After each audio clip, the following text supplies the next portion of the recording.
ప్రియమైన సహోదరి సహోదరులారా, దైవబిడ్డలారా, క్రీస్తు సందేశం దివ్యవాణి టీవీ కార్యక్రమానికి స్వాగతం, సుస్వాగతం.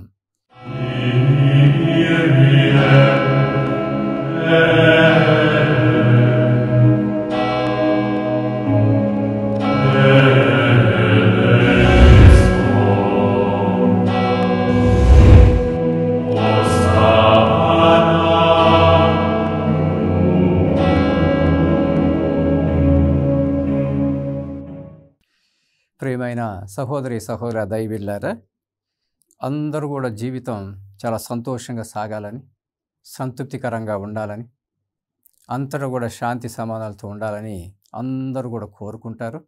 అది చాలా వాస్తవం. అందరి జీవితాలు అలా ఉంటే దేవుడికి స్తుతి స్తోత్రాలు తెలియచేసుకోవాలి. ఒక్కోసారి మానవులు దేవుడిచ్చినటువంటి ఆ విజ్ఞాన వివేకాలని, స్వేచ్ఛా జీవితాన్ని దుర్వినియోగం చేసుకునేటటువంటి పరిస్థితుల్లో కూడా చాలాసార్లు కనపడుతుంటారు. ఒక్కోసారి మన జీవితం అసంతృప్తికరంగా ఉంటుంది. జాగ్రత్త పడకపోతే మోసపూరితంగా కూడా మారుతూ ఉంటుంది. మన జీవితాల్లో దేవుడిచ్చిన ఆ విజ్ఞాన వివేకాలని, స్వేచ్ఛను వినియోగించుకొని జాగ్రత్తలు తీసుకోకపోతే మన జీవితాలు ఎంత మోసపూరితంగా ఉంటాయి అనేటటువంటి దగ్గరికి వచ్చినప్పుడు, మరీ ముఖ్యంగా డబ్బు చుట్టూ తిరిగేటువంటి విషయాలు చాలా చాలా కనపడుతుంటాయి మన జీవితాల్లో. ఎంతమంది డబ్బు కోసం ఎన్ని మోసాలు చేస్తారనేటటువంటి మనందరికీ తెలుసు. ప్రియమైన సహోదరి సహోదర దైవబిడ్డలారా, ధనకాంక్ష, ధనాపేక్ష, వీటి వల్ల తమ జీవితాలు, చుట్టుపక్కల వాళ్ళ జీవితాలు ఎలా చిన్న చిన్నగా నాశనం అవుతాయనేటటువంటి విషయాల్ని తెలుసుకోకపోతే ఎంత తీవ్రంగా మన జీవితాలు మారుతాయనేటువంటిది మనం చూస్తూ ఉంటాం. అందుకే ధనాశ అన్ని చెడులకు మూలము అంటారు. ధనాపేక్ష అన్ని చెడులకు మూలము అంటారు. ప్రియమైన సహోదరి సహోదర దైవబిడ్డలారా, బైబిల్లో చాలా విషయాలు ఈ విషయాల గురించి, మరీ ముఖ్యంగా ధనాపేక్ష గురించి జాగ్రత్తలు తీసుకోండి అనేటటువంటి విషయాలు కూడా చెప్పడం జరుగుతూ ఉంటుంది. లూకా శుభవార్త 16వ అధ్యాయము 1వ వచనం నుండి చదువుతున్నాను. లూకా శుభవార్త 16వ అధ్యాయము 1వ వచనం నుండి చదువుతున్నాను. గృహ నిర్వాహకత్వంలో ఎంత మోసపూరితంగా ఉంటాడు ఈయన అనే దగ్గర ఈరోజు ఆ సువిశేషపట్నంలో చదువుతాం. లూకా శుభవార్త 16వ అధ్యాయము 1వ వచనం నుండి చదువుతున్నాను. యేసు తన శిష్యులతో ఇట్లు చెప్పెను. ఒక ధనవంతుని వద్ద గృహ నిర్వాహకుడు ఒకడు ఉండెను. అతడు యజమాని సంపదను వృధా చేయుచున్నాడని అతనిపై నేరం మోపబడెను. యజమానుడు అతన్ని పిలిచి, నిన్ను గూర్చి నేను వినుచున్నది ఏమిటి? లెక్కలు అప్పగింపము. ఇకపై నీవు గృహ నిర్వాహకుడిగా ఉండు వీలు పడదు అని చెప్పాను. ఆ గృహ నిర్వాహకుడు అతడు లోపల ఇట్లా అనుకొనెను, ఇప్పుడు నేనేం చేయుదను? యజమానుడు నన్ను ఈ పదవి నుండి తొలగించున్నాడు. శ్రమించుటకు నాకు శక్తి లేదు, బిచ్చమెత్తుటకు నాకు సిగ్గుగా ఉన్నది. గృహ నిర్వాహకత్వం నుండి తొలగింపబడినప్పుడు అందరి వలన ఆశ్రయం పొందుటకు నేను ఇట్లు చేసేదను అని యజమాని రుణస్థులను ఒక్కొక్కరిని పిలిపించి మొదటి వానితో, నీవు నా యజమానికి ఎంత రుణపడి ఉన్నావు అని అడిగాను. వాడు 100 మణుగుల నూనె అని చెప్పాను. అప్పుడు అతడు వానితో, నీ రుణపత్రం తీసుకొని వెంటనే దానిపై 50 అని వ్రాసుకొనుము. అంతటా అతడు రెండో వానితో, నీవు ఎంత రుణపడి ఉంటివి అని అడిగాను. వాడు 100 తూముల గోధుమలు అని బదులు పలికెను. అప్పుడు వానితో, నీ రుణపత్రం తీసుకొని 80 అని వ్రాసుకొనుము అనెను. ప్రియమైన సహోదరి సహోదర దైవబిడ్డలారా, ప్రభు యేసు అంటున్నాడు, ఈరోజు ఈ వాక్యాన్ని అందరం కూడా జాగ్రత్తగా వింటే గనక, ఈ తరమున ఈ లోక సంబంధులైన ప్రజలు వెలుగు సంబంధులకు ప్రజల కంటే యుక్తిపరులుగా ఉండాలని అలాంటి యుక్తిని ఉపయోగిస్తూ ఉంటారు. అన్యాయపు సొమ్ముతో ఈ విధంగా ఆ గృహ నిర్వాహకుడు ఏ విధంగా ప్రణాళికలు చేస్తున్నాడు అనేటటువంటి మనం చూస్తున్నాం. స్వల్ప విషయాల్లో నమ్మదగనివాడు గొప్ప విషయంలోనూ నమ్మదగనివాడిగా ఉండును. ప్రభు ఎంత చక్కగా చెప్పేస్తున్నాడు 10వ వచనంలో, స్వల్ప విషయములలో నమ్మదగినవాడిగా ఉంటే గొప్ప విషయాల్లోనూ నువ్వు నమ్మదగినవాడిగానే కనపడతావు ఉంటావు. అల్ప విషయంలో నమ్మదగినవాడిగా ఉండటం నేర్చుకుంటే గొప్ప విషయాల్లో కూడా నమ్మదగినవాడిగా ఉండటం అనేటటువంటిది మన జీవితాల్లో జరుగుతూ ఉంటుంది. కనుక 11వ వచనంలో అంటున్నాడు, ఈ లోక సంపద యందు మీరు నమ్మదగిన వారు కానిచో పరలోక సంపదను ఎవరు మీకు అప్పగించును? ఈ లోకంలో ఉన్నటువంటి నశించిపోయేటటువంటి ఈ వ్యవహారాల్లో మనము నమ్మదగిన వారుగా ఉండకపోతే పరలోక గొప్ప సంపదను ఎలా ఇస్తాడు దేవుడు అనేటటువంటి ఆలోచన చేసుకోండి అంటూ ఎంత గొప్పగా దేవాది దేవుడు ఈరోజు మనకు చూపిస్తున్నాడు. ప్రియమైన సహోదరి సహోదర దైవబిడ్డలారా, ఈరోజు ఊరికి అర్థం చేసుకోవటం కోసం ధనాపేక్ష, ధన ఆశ అనేటటువంటిది చెడు జీవితానికి ఎలాగ తీసుకువెళ్తూ ఉంటుంది. ఆ తర్వాత దాని నుంచి మనం బయటపడకపోతే మన జీవితం ఎలా నాశనం అయిపోతాయి అనేటటువంటి కూడా నేర్చుకోవటం కోసం అటువంటి విషయాలు చెప్పుకుంటున్నాం. ప్రియమైన సహోదరి సహోదర దైవబిడ్డలారా, ఒక బేకరీ షాప్ ఒకటి ఉన్నది. ఆ బేకరీ షాప్లో బ్రెడ్, రొట్టెలు, కేకులు ఇట్లా అమ్మటం జరుగుతూ ఉంటుంది. ఇలా జరుగుతూ ఉండగా ఆ బేకరీ ఆయన ఒక ఆయన దగ్గర నుంచి నూనె కొంటూ ఉంటాడు, అలాగే పాలు కూడా కొంటూ ఉంటాడు. సో ఒకరోజు ఆ బేకరీ వాడు ఆ తెచ్చిన నూనె కానివ్వండి, తెచ్చిన పాలను కానీ తూకం వేసి చూస్తాడు. తూకం వేసి చూస్తే చిన్న చిన్నగా 1000 గ్రాములు, కేజీ ఉండాల్సినటువంటిది అంతగా ఉండటం లేదని గమనిస్తాడు. అలాగే పాలు కూడా అంతే. ఒకరోజు ఈయన పిలిచి, నువ్వు మమ్మ మోసం చేస్తున్నావు, ఏంటి ఇట్లాగా తక్కువ ఇస్తున్నావు, 1000 గ్రాములు అంటున్నావు, అక్కడ 1000 గ్రాములు ఉండటం లేదంటూ ఒక పెద్ద న్యాయ సంస్థలో ఆయన్ని ప్రవేశపెట్టి ఆయన నుంచి డబ్బులు లాక్కోవాలని చూస్తాడు. బ్రెడ్, రొట్టెలు అమ్మేటటువంటి ఆ షాప్ ఆయన ఈయన మీద కేసు పెట్టాలని గట్టిగా న్యాయవాదుల్ని వాళ్ళని పిలిచి న్యాయస్థానానికి పిలవటం జరుగుతుంది ఊరి పెద్దల ముందు. ఆ పేదవాడు పాపం ఆ నూనె అమ్మేటటువంటి ఆయన కానీ, ఆ పాలు అమ్మేటటువంటి ఆయన కానీ వచ్చి అందరూ ఎదురు నిలబెట్టారు. పాపం బిక్కమొహం వేసుకొని చూస్తూ ఉన్నాడు, ఏంటి ఎలాగా ఏం జరగబోతుందో అనేటటువంటిది. సో ఆ బేకరీ వాడు అందరి ముందు, ఊరి పెద్దలందరి ముందు, ఇదిగో ఈయన ఇట్లా మోసం చేస్తున్నాడు చూడండి, ఇప్పుడు పాలు తెచ్చాడు కదా, ఇప్పుడు నూనె తీసుకొచ్చాడు కదా, తూకం వేయండి చూడండి అని తూకం వేపిస్తే తక్కువగానే ఉన్నది.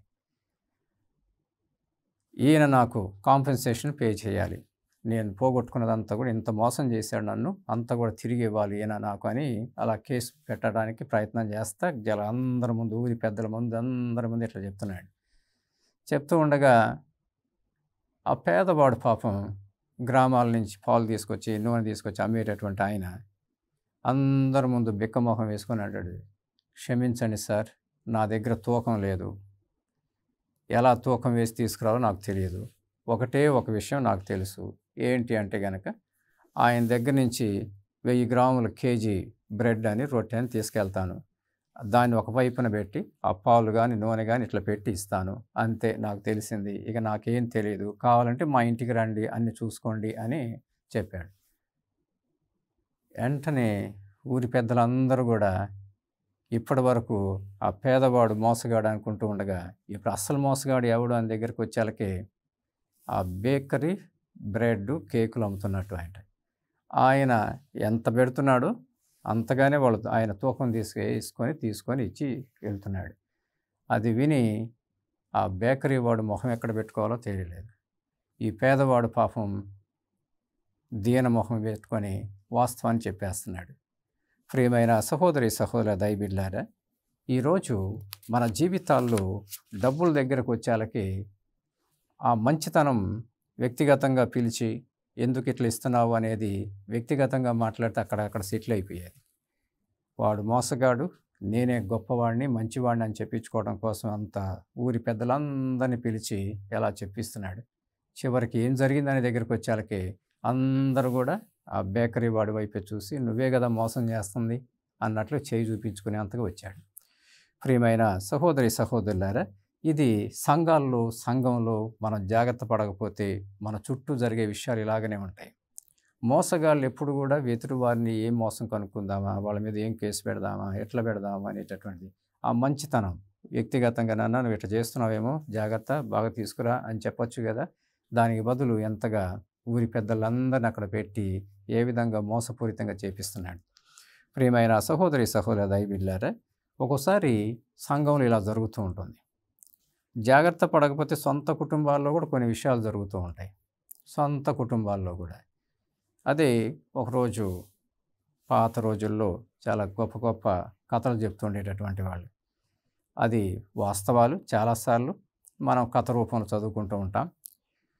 ఒకరోజు రాజుగారు తన ప్రయాణాల మీద అప్పుడప్పుడు తన రాజ్యం ఎలా ఉందో చూసుకోవటానికి కూడా అలా వెళ్తూ ఉండేవాడు. గుర్రాల మీద వెళ్తూ హాయిగా చుట్టూ ఉన్నటువంటి జనాలు, తన ప్రజలు ఎలా ఉన్నారు అనేటువంటి చూసుకోవటానికి, జాగ్రత్తలు తీసుకోవడానికి వెళ్తుండేవాడు. కొన్నిసార్లు ఒక గ్రామానికి వెళ్ళినప్పుడు చాలా గొప్ప విషయం గమనిస్తుండేవాడు. ఆ గొప్ప విషయం ఏంటో తెలుసా? ఒక కుటుంబం, తల్లి, తండ్రి, పిల్లలు అందరూ కూడా చాలా సంతోషంగా, ఆనందంగా, ఉల్లాసంగా, ఉత్సాహంగా ఆడుతూ, పాడుతూ, జోకులు వేసుకుంటూ ఇంట్లో ఎంత సంతోషంగా కనపడుతూ ఉంటారు. చాలా సంతోషంగా కనపడుతూ ఉండగా రాజు వాళ్ళని చూశాడు ఒకసారి. ఏదోలే రాజుగారు ఇటు వస్తున్నారు కదా అని ఏదో అట్లా సంతోషంగా కనపడుతున్నారేమో అనుకొని వెళ్ళిపోయాడు. ఇంకొకసారి వచ్చాడు. అలాగే ఆ కుటుంబం చాలా హ్యాపీగా, సంతోషంగా వెళ్తూ ఉంది. ఒకరోజు మంత్రితో అంటున్నాడు, మంత్రివర్య, ఆ గ్రామంలో ఆ కుటుంబాన్ని చూసావా ఎంత సంతోషంగా, ఆనందంగా ఉందో? కారణం ఏమై ఉంటుంది అంత సంతోషంగా, ఆనందంగా ఉండటానికి? అలాంటి సంతోషం, ఆనందం మన రాజ్యంలో అంతటా కూడా ఉంటే ఎంత బాగుంటుంది అనే విషయాన్ని చెప్పాడు. ఆ మంత్రివర్యుడు ఆ రాజుగారి వైపు చూసి, నేను కూడా వస్తాను ఈసారి మీతో పాటు అని అలా ఒకసారి అలా క్యాషువల్గా అట్లా వెళ్ళి ఆ కుటుంబాన్ని దూరం నుంచి చూసి వెళ్తారు. సో మంత్రి ఒక సలహా ఇస్తున్నాడు రాజుగారికి. రాజా, మీరేం అనుకోకపోతే కనుక నాకు 99 బంగారు కాసులు ఇస్తారా? 99 బంగారు కాసులు ఇస్తారా? ఎందుకు అంటాడు. ఎందుకు అంటే వాళ్ళు ఆ కుటుంబము 99 క్లబ్, 99 క్లబ్లోకి ఎట్లా వస్తారో చూపించడానికి అన్నాడు. ఏంటి ఆ క్లబ్బు అని అంటే, మీరు తర్వాత చెప్తానులేండి, 99 బంగారు కాసులు ఇవ్వండి నాకు అన్నాడు. కాసులు ఇచ్చారు, 99 కాసులు. మంత్రి ఒకరోజు ఆ సంచిని తీసుకెళ్ళాడు. నైట్లో ఆ గుమ్మం దగ్గర పెట్టి వెళ్ళిపోయాడు.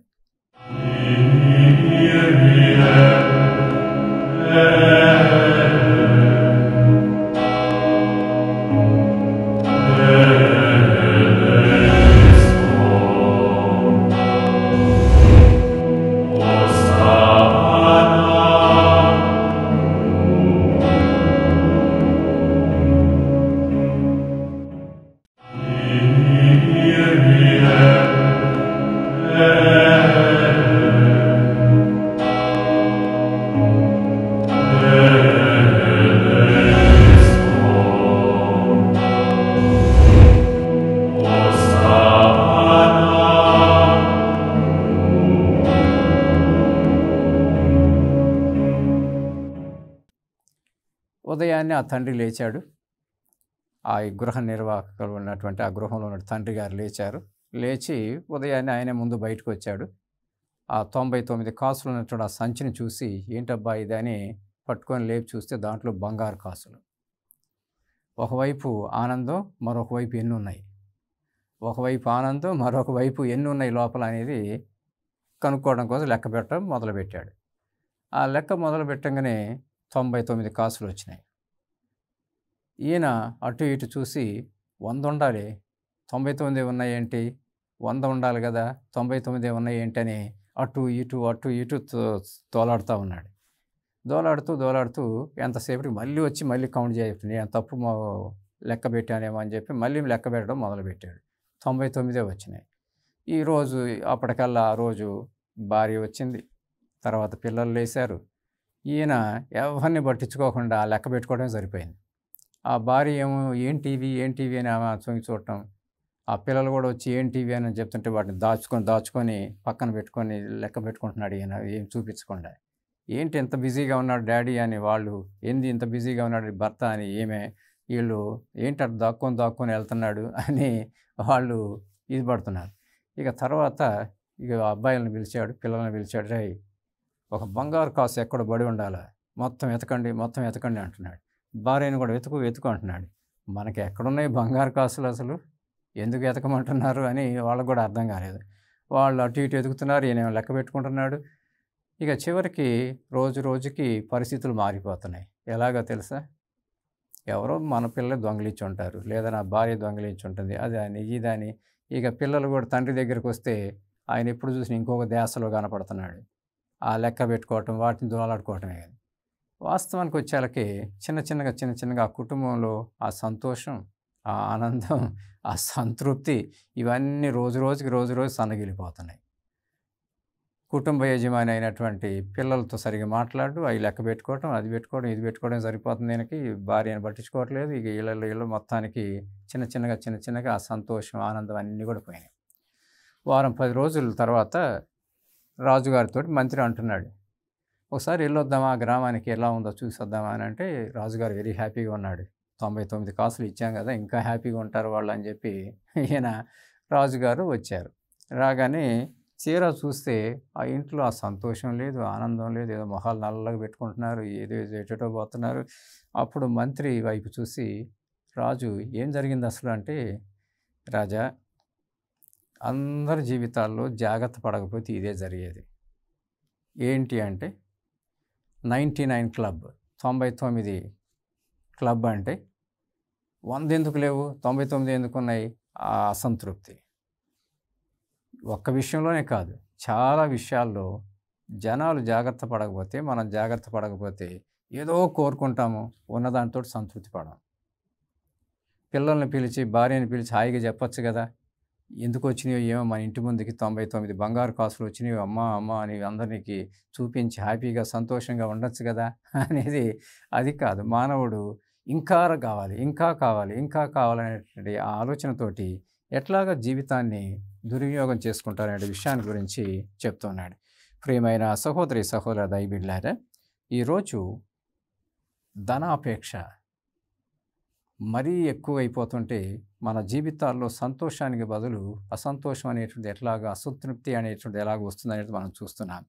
అందుకే తిమోతికి రాసిన మొదటి లేఖ 6వ అధ్యాయము, తిమోతికి రాసిన మొదటి లేఖ 6వ అధ్యాయము 7వ వచనం నుండి చదువుతున్నాం. పునీత పౌలుడు ఎంత చక్కగా చెప్తున్నాడు.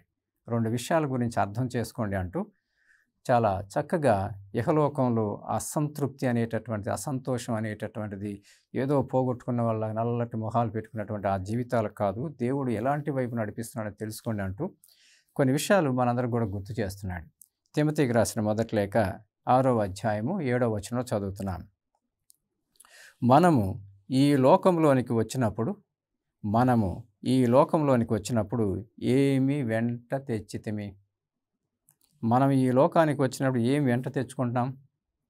ఏమీ లేదు. మనము ఈ లోకం నుండి నిష్క్రమించినప్పుడు వెంట ఏమీ తీసుకొని పోగలము?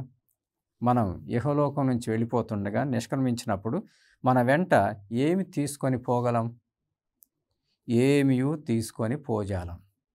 కనుక మనకు అన్న వస్త్రం లభించినచో సంతృప్తి పొందుదము. కనుక మనము అన్న వస్త్రం లభించినచో సంతృప్తి పొందుదము. కానీ ధనకాంక్ష కలవారు శోధనకు లోనై మానవులను శిథిలము చేసి నశింపచేయు అపాయకరమును మూర్ఖమునగు వాంఛల వలయందు చిక్కుకొందురు.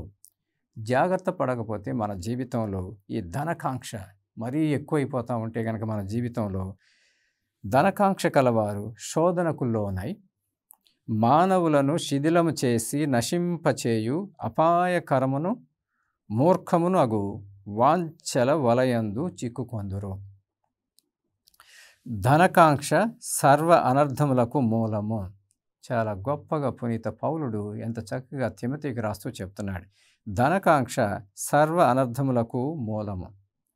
కొంతమంది అట్టి విపరీతమైన ధనకాంక్షలచే తమ విశ్వాసం నుండి తొలగిపోయి అనేక కష్టముల పాలైరి.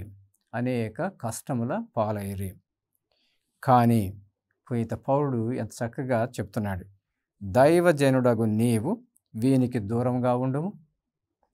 నీతి, భక్తి, విశ్వాసము, ప్రేమ, సహనము, సౌజన్యం అనువాని కొరకు నీవు యత్నింపము. ఎంత చక్కగా ధనకాంక్ష వల్ల జరిగేటటువంటి శోధనలు, దానివల్ల వచ్చేటటువంటి జీవితంలో తట్టుకోలేనటువంటి విషయాలు ఎలాగ వస్తాయి అనేటువంటి ఒకవైపు చెప్తూనే, మరొక వైపు పునీత పౌలుడు మనందరినీ కూడా కొద్దిగా బ్యాలెన్స్ చేసుకునేటువంటి జీవితంలోనికి రండి అంటూ, దైవజనుడగు నీవు వీనికి దూరంగా ఉండుము. నీతి, భక్తి, విశ్వాసము, ప్రేమ, సహనము, సౌజన్యము అనువాని కొరకు నీవు యత్నింపము. విశ్వాస సంబంధమైన మంచి పోరాటమును పోరాడి నిత్య జీవమును గెలుచుకొనము.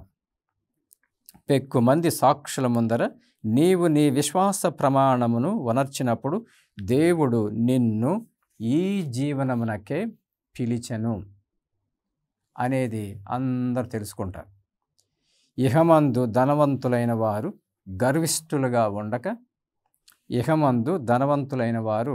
గర్విష్ఠులుగా ఉండక అస్థిరములగు ధనములందు నమ్మకముంచక మనము సంతోషంగా అనుభవించుటకు ధారాళంగా కావలసినంతయు దయచేయు దేవుని యందే నమ్మకముంచవలనని బుద్ధి చెప్పము. దేవుడి యందే నమ్మకముంచి మన జీవితాన్ని సాగించాలనేటటువంటి జీవిత విధానాన్ని గురించి చెప్పు అంటున్నాడు. 18వ వచనంలో చదువుతున్నాం. మంచిని మాత్రమే చేయువారుగాను, సత్కార్యములతో ధనవంతులుగాను, ఉదార బుద్ధి కలవారుగాను, ధర్మం చేయువారుగాను ఉండవలనని వారికి ఆజ్ఞాపింపము.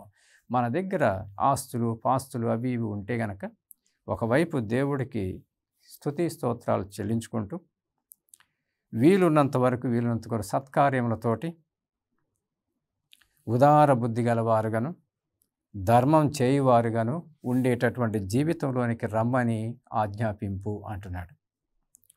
నిజమైన జీవమును సంపాదించుకొనుటకై రాబో కాలమునకు దృఢమైన పునాది కాగల ధనమును వారు ఈ విధంగా కూడబెట్టుకొందురు.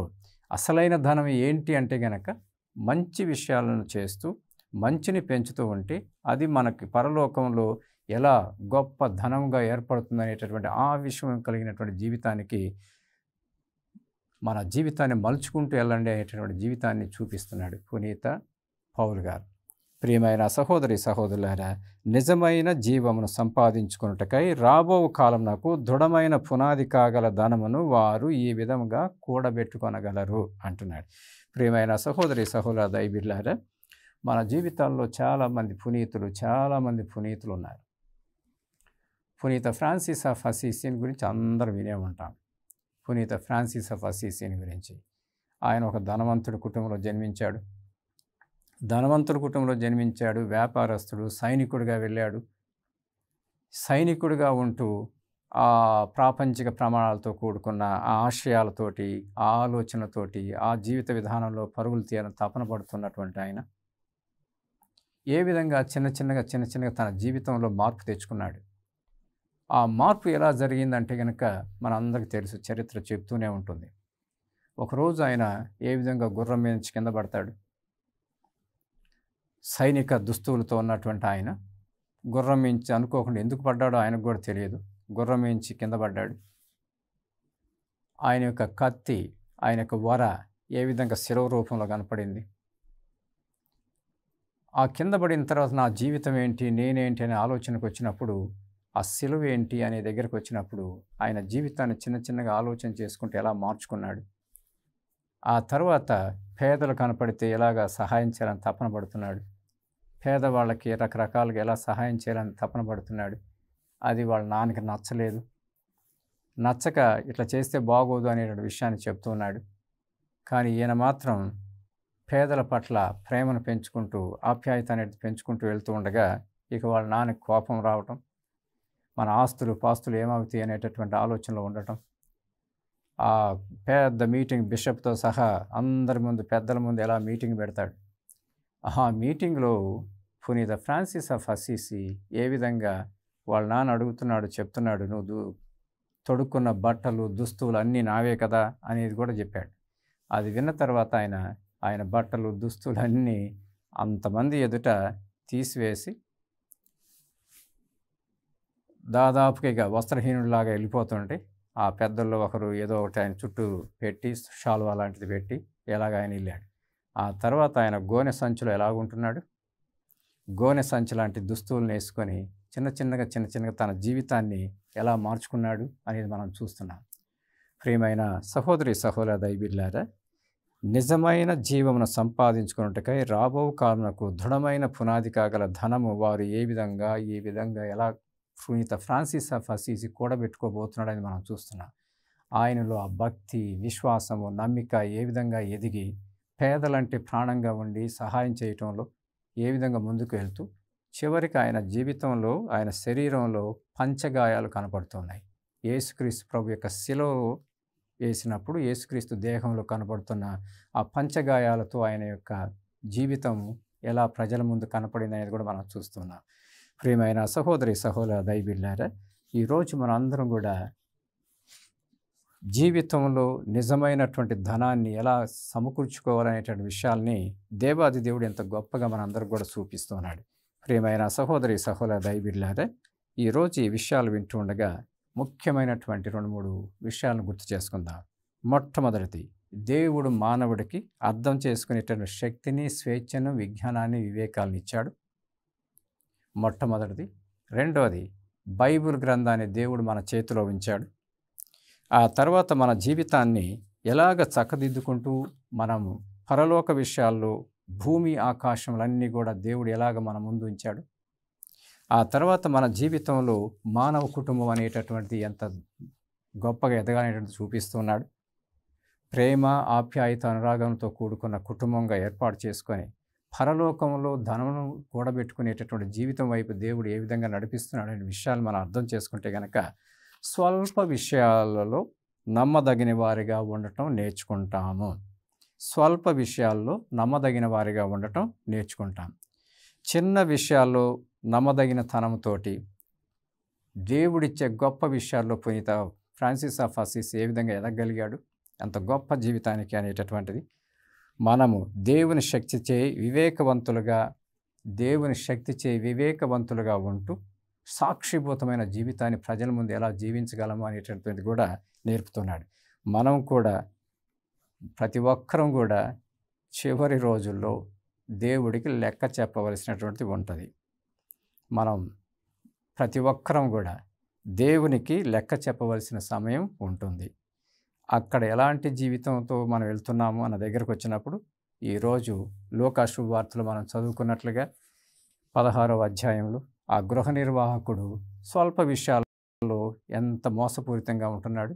అలాంటి మోసపూరితమైన జీవితంతో దేవుడు లెక్కలు చూస్తున్న సమయంలో కనపడుతున్నామా, లేకపోతే పునీత అసిసి లాంటి జీవితాలతో మనం వెళ్తూ నిజమైనటువంటి జీవితంలో దేవుడు చూపి నిత్య జీవంలో ఉండేటటువంటి ఆ గొప్ప జీవితం వైపు వెళ్తున్నామన్న దగ్గర ప్రతి ఒక్కరం కూడా మనము సంతోషంగా ఉంటూ ఇతరులు కూడా సంతోషంగా ఉండేటటువంటి గుణ సంపద కలిగిన జీవితంలోనికి మనందరం ఎదుగుతూ ధనాపేక్ష లాంటి వాటికి స్వస్తి చెబుతూ నిజమైనటువంటి దేవుడు చూపిన విధానంలో వెళుతూ మనం ఎదుగుతూ ఇంకా ఎంతోమందికి మంచి చేసే బిడ్డలుగా ఉండాలని ప్రార్థన చేసుకుందాం. పితా, పుత్ర, పవిత్రాత్మ నామమున ఆమేన్.